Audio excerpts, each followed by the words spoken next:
እንደምን አላችሁ ተማሪዎች? በዛሬው ዕለት የምናየው ሂስትሪ ሪሜዲያል ዩኒት 4 ነው። የዩኒት 4 ዘ ጎንደሪያን ፒሪድ ይላል። እዚህ ቶፒክ ላይ 80 ጥያቄዎችን አዘጋጅተናል። አጋዥ መጽሐፎች አዘጋጅተናል ለፈተና ዝግጅት በአጭር ጊዜና በቀላሉ እንድትዘጋጁ የሚያግዟችሁ መጽሐፎች ናቸው። ሂስትሪና ጂኦግራፊ ለሪሜዲያል የሚሆን ማለት ነው። እነዚህ መጽሐፎች ጥያቄዎችን ከነመልስና ማብራሪያ ጋር የያዙ መጽሐፎች ናቸው። መጽሐፎቹን በሶፍት ኮፒ ወይም በፒዲኤፍ ማግኘት ከፈለጋችሁ እዚህ ጋር በተቀመጡ አድራሻዎች ጻፉልን። ለዚህ ዩቲዩብ ቻናል አዲስ ከሆናችሁና ሰብስክራይብ ካላደረጋችሁ ሰብስክራይብ እያደረጋችሁ ቤተሰብ ሁኑ። አብረን እንቀጥላለን። ለአሁኑ ወደ ቶፒኩ እንለፍ።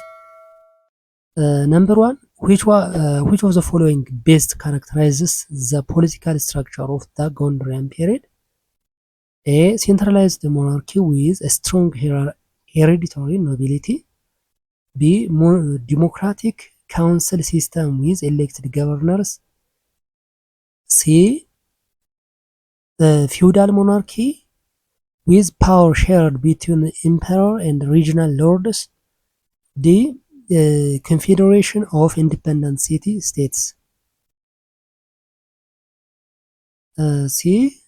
Feudal monarchy with power shared between emperor and regional lords ነው። ይሄ የጎንደር ዘመን ምንድነው የፖለቲካዊ መዋቅር የሚገልጸው የትኛው ነው የሚለው አይደለ?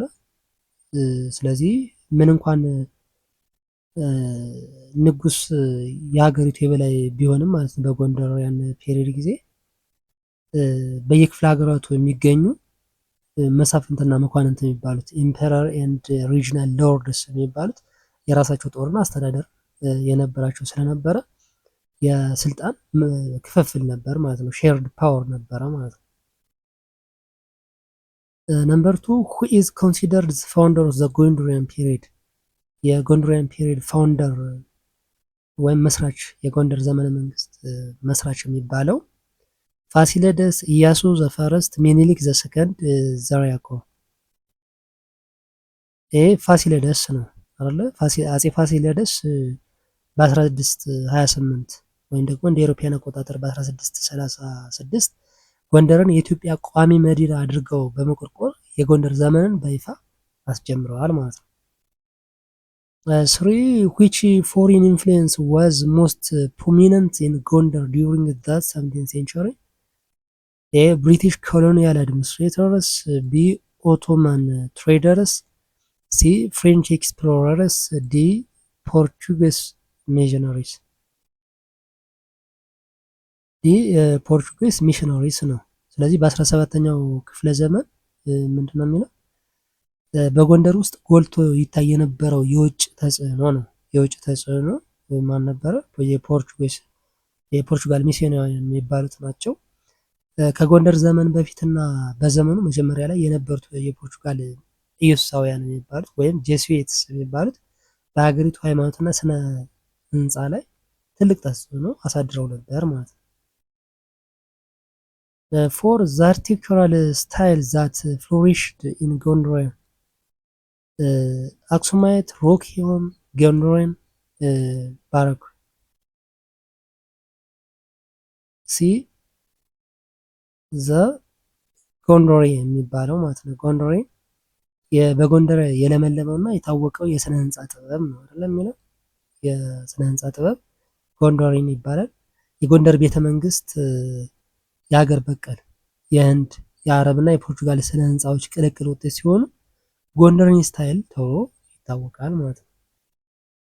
5 which emperor is credited with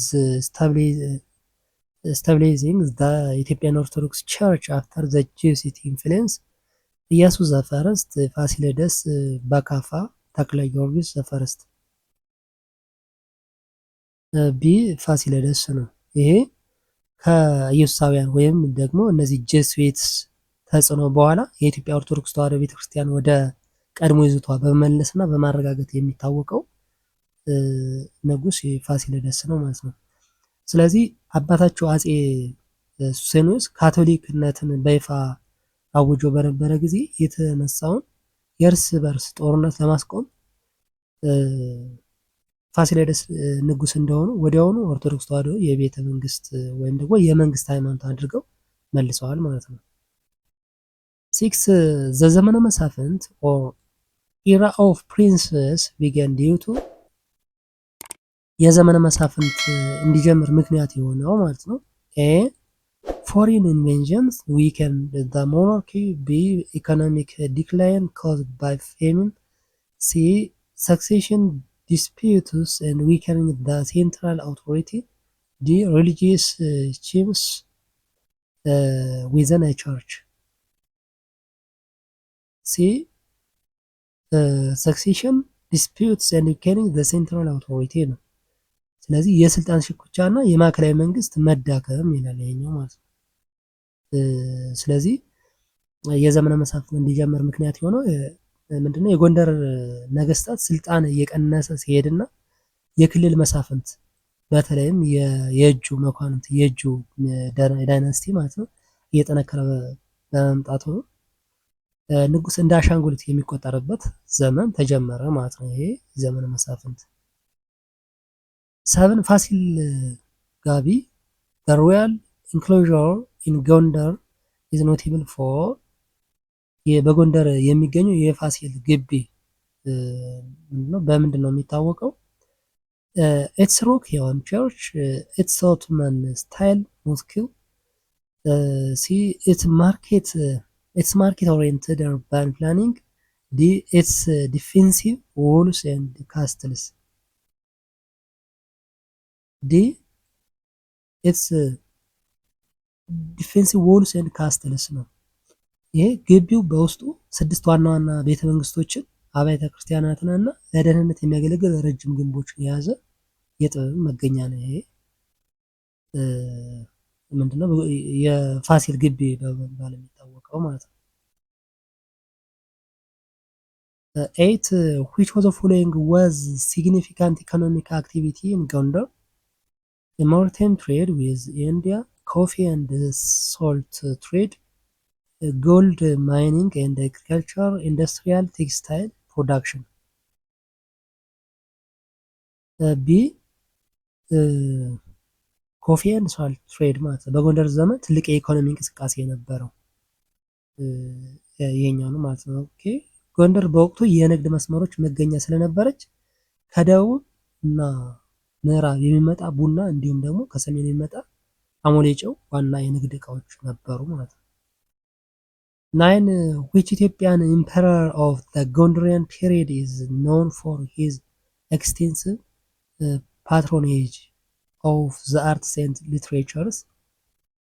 ምን ማለት ነው? በኪነ ጥበብና በስነ ህንፃ ንድፍ በማድረግ ወይም ደግሞ ፖርትሬጅ የምንለው የሚታወቀው የጎንደር ንጉስ ማን ነው?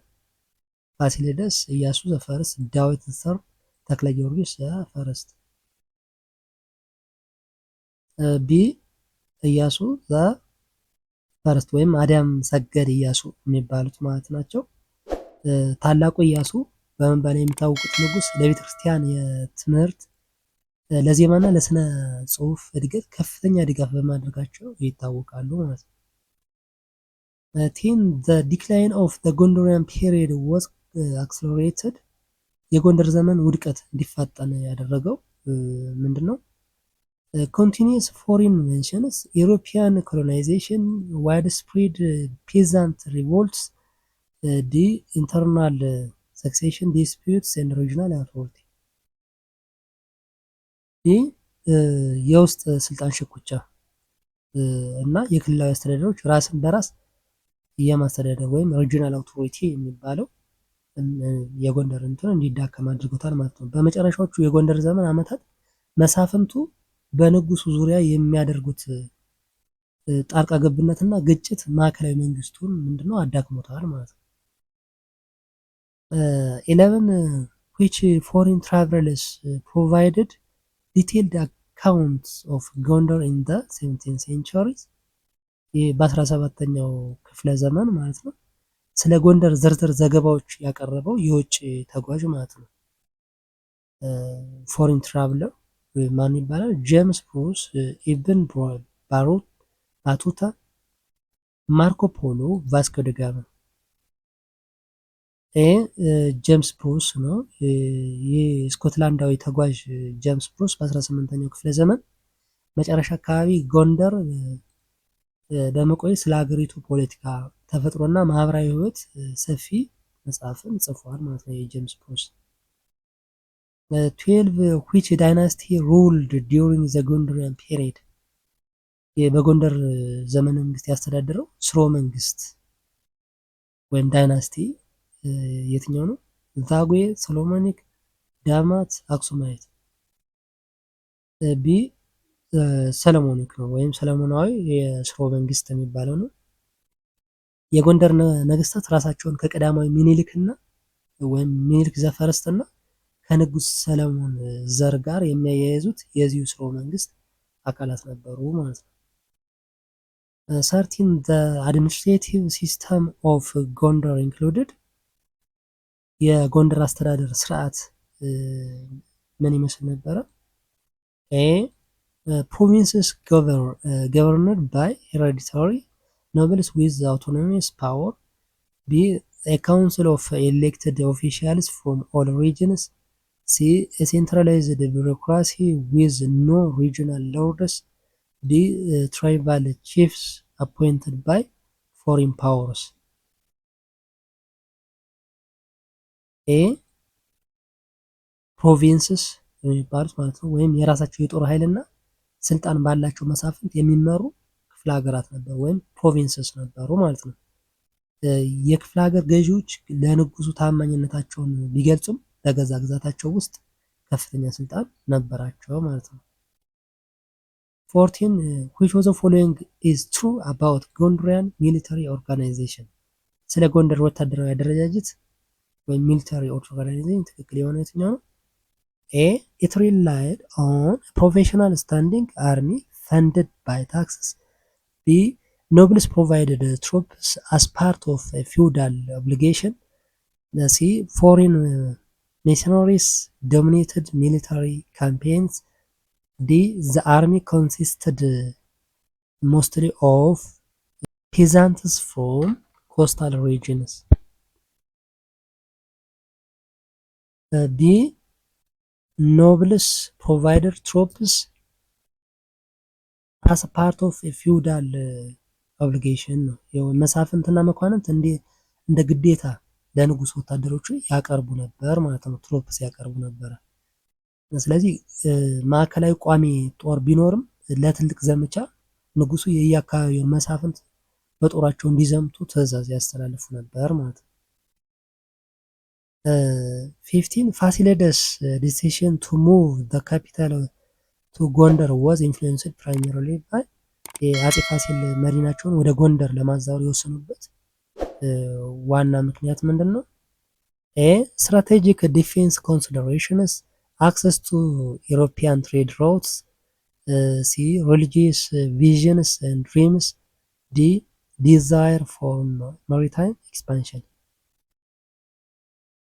ኤ ስትራቴጂክ ዲፌንስ ኮንሲደሬሽንስ ነው። ለስትራቴጂያዊ መከላከያ አመች ስለሆነች ነው የሚለው።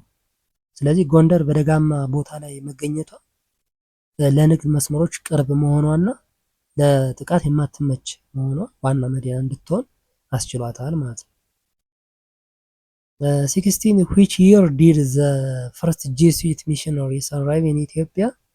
የመጀመሪያዎቹ ኢየሱሳውያን የሚባሉት ወይም ጄሱዊትስ የሚባሉት ወደ ኢትዮጵያ የገቡት በየትኛው ዓመት ነበረ? 1520 1555 1622 1580. ቢ 1555 እንደ ኤሮፒያን አቆጣጠሩ ማለት ነው፣ ኤሮፒያን ካላንደር።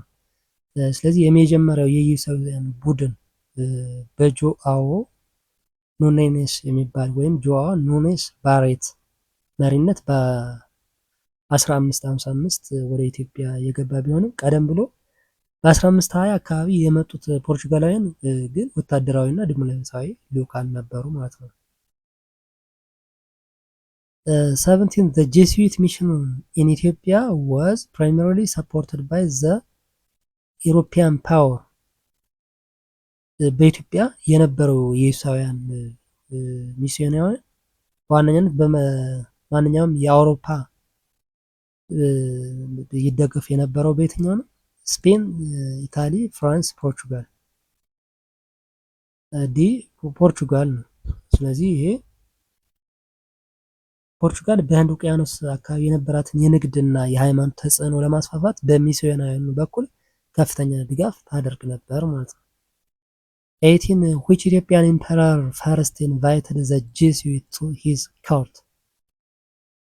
የመጀመሪያ ኢየሱሳውያንን ወደ ቤተ መንግስታቸው የጋበዙት የኢትዮጵያ ንጉስ ማለት ነው ማን ናቸው? ሚኒሊክ ዘ ሰከንድ፣ ሱሶኒዮስ ዘ ፈርስት፣ ልብነ ድንግል፣ ፋሲለደስ። ሲ ልብነ ድንግል ናቸው። አጼ ልብነ ድንግል ከአዳል ኃይሎች ጋር በሚያደርጉት ጦርነት የፖርቹጋልን ወታደራዊ እርዳታ ለመጠየቅ ከሚስዮናውያኑ ጋር ግንኙነት ጀምረው ነበር ማለት ነው። ይሁን እንጂ ሃይማኖትን በይፋ የተቀበሉት አጼ ሱሶኒዮስ ናቸው። ነገር ግን የመጀመሪያ ግንኙነት ያደረጉት አጼ ልብነ ድንግል ናቸው ማለት ነው። 19 what was the main goal of Jesuit evangelization in Ethiopia? trade and commerce expansion, military conquest, political alliance and Catholic conversion, cultural exchange only.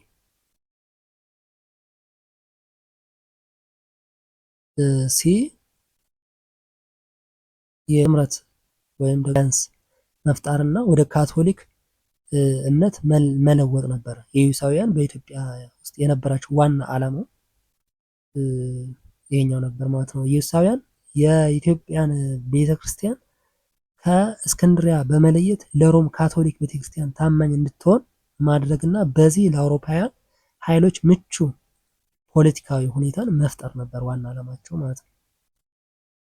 20 which Ethiopian religious institution strongly resist Jesuit evangelization? ኢትዮጵያን ኦርቶዶክስ ተዋሕዶ ቸርች፣ ሙስሊም ሱልጣኔት፣ ኮፕቲክ ሞናስትሪስ ኦፍ ቤተ እስራኤል ወይም የኢየሱሳውያንን ስብከት በጽኑ የተቃወሙ የትኛው የሃይማኖት ተቋም ነበር ነው የሚለው።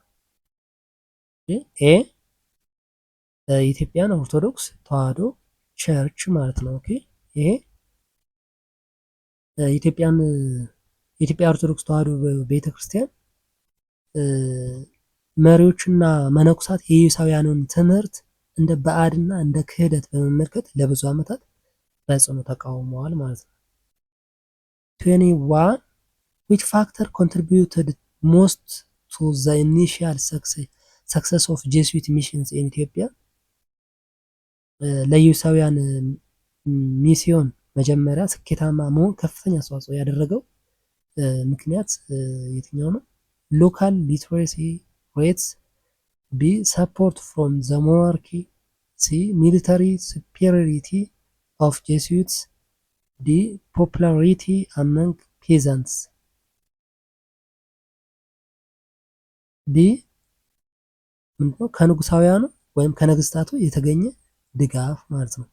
ስለዚህ በተለይም አጼ ሱሶኒዮስ ለካቶሊክ እምነት ድጋፍ መስጠታቸው ሚስዮናውያኑ በነፃነት እንዲንቀሳቀሱና ቤተ መንግስቱ አካባቢ ተጽዕኖ እንዲፈጥሩ አስችሏቸዋል ማለት ነው። 22 the conversion of Emperor Susannios the first to Catholicism led to የአጼ ሱሳኒዮስ ወደ ካቶሊክ እምነት መለወጥ ያስከተለው ውጤት ምንድን ነው? ኤ ዋይድ ስፕሬድ አክሴፕታንስ ኦፍ ካቶሊሲዝም፣ ቢ አላያንስ ዊዝ ሙስሊም ስቴትስ፣ ሲ ኮምፕሌት ዲስአፒራንስ ኦፍ ኦርቶዶክሲ፣ ዲ ሲቪል አንሬስት ኤንድ ሪቮልትስ። ዲ ምንድነው? ሲቪል አንሬስት ነው ወይም ደግሞ የእርስ በርስ ግጭትና ህዝባዊ አመፅ ነው ያስከተለው ማለት ነው። ስለዚህ ንጉሱ ካቶሊክነትን የመንግስት ሃይማኖት ማድረጋቸው በኦርቶዶክስ ተከታዮች ዘንድ ከፍተኛ ቁጣን ቀስቅሶ ሀገሪቱን ለከፋ የእርስ በርስ ጦርነት ዳርጓታል ማለት ነው። 23 which Jesuit figure played a key role in Ethiopian mission?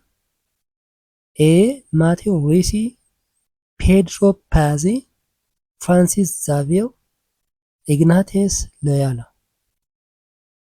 ይህ በኢትዮጵያ በሚስዮናዊ ተግባር ትልቁ ሚና የተጫወተው ታዋቂ ሚስዮናዊ የትኛው ነው ነው የሚለው። ቢ ፔድሮ ፓዝ ማለት ነው። ፔድሮ ፓየዝ የአማርኛ እና የግዕዝ ቋንቋዎችን በመማር አጼ ሱስንዮስን በማሳመንና በጎንደር አካባቢ የስነ ህንፃ ጥበብን በማስተዋወቅ የሚታወቅ ጎበዝ ሚስዮናውያን ተብሎ ይታወቅ ነበር ማለት ነው።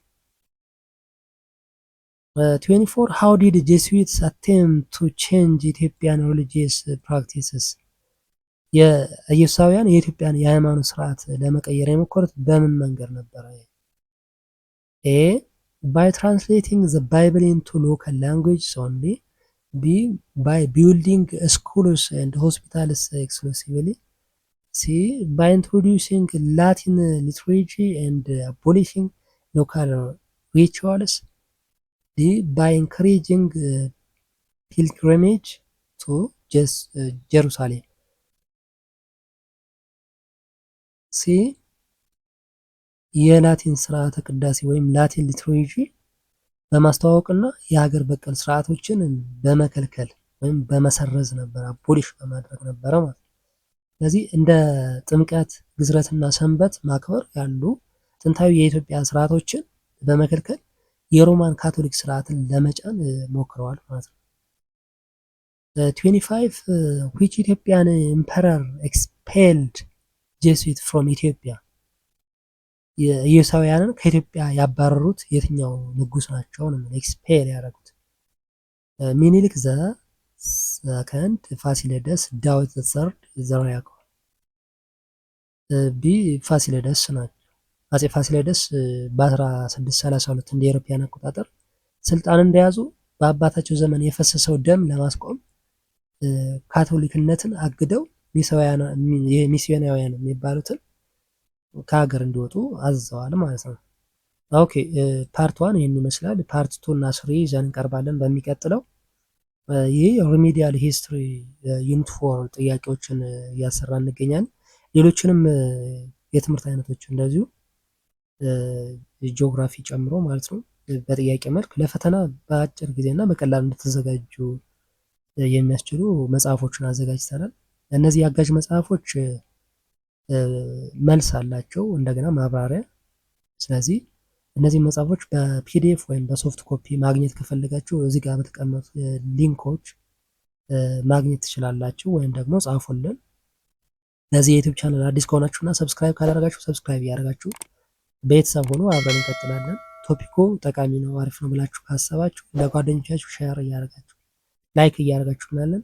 በሚቀጥለው በሌላ ቶፒክ እስከምንገናኝ ሰላም ሁኑ።